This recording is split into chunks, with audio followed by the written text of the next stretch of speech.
I've had a few weird requests. I've had somebody ask for a bowl cut. They come with this picture of this bowl cut.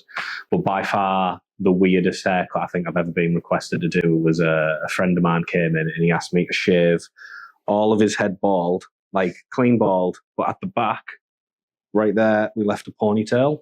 That was like really long, but it was just like full bald head ponytail at the back. Yeah, a rat tail. From the get-go, I really wanted to do bright colours, something really that stands out, because to me, a lot of barbershops all look the same. It's either like dark wood and metal, or it's this horrible metallic, tacky gold everywhere. So I wanted something that was like quite different. And 90s was the decade that I was born in, decade that I grew up in. And I always like really enjoyed like the color schemes and stuff. Like that's why I picked like the pink and the blue and stuff. Like there's like three colors I always associated with the 90s when I was a kid.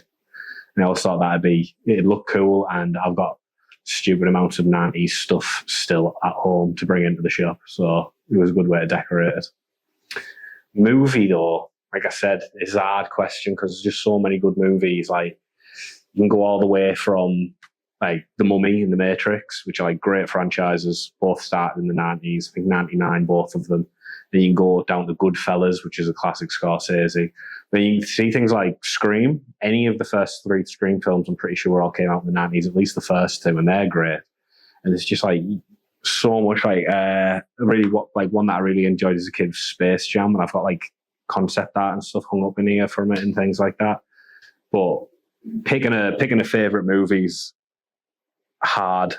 I don't tend to have favourite movies because I just enjoy watching movies. I just love especially the 90s. The 90s was probably one of the best decades, I think, for movies. It was last time I think that there was a certain feel for certain movies, and it's changed a lot since then. They just don't feel the same, and I always like to go back to them. Any music from the 90s I really like. I really like old school hip hop. Like if you've seen on the wall, got the giant Wu-Tang Clan logo. I absolutely love Wu-Tang Clan. Old Eminem, Nas, Biggie, Tupac, NWA. You know they started in the 80s, but NWA, just things like that. But then all the old rock, new metal started then, and like that's something I grew up listening to. Even pop punk got its start then, and things like that. And I grew up listening to all that. I absolutely love it all still to this day.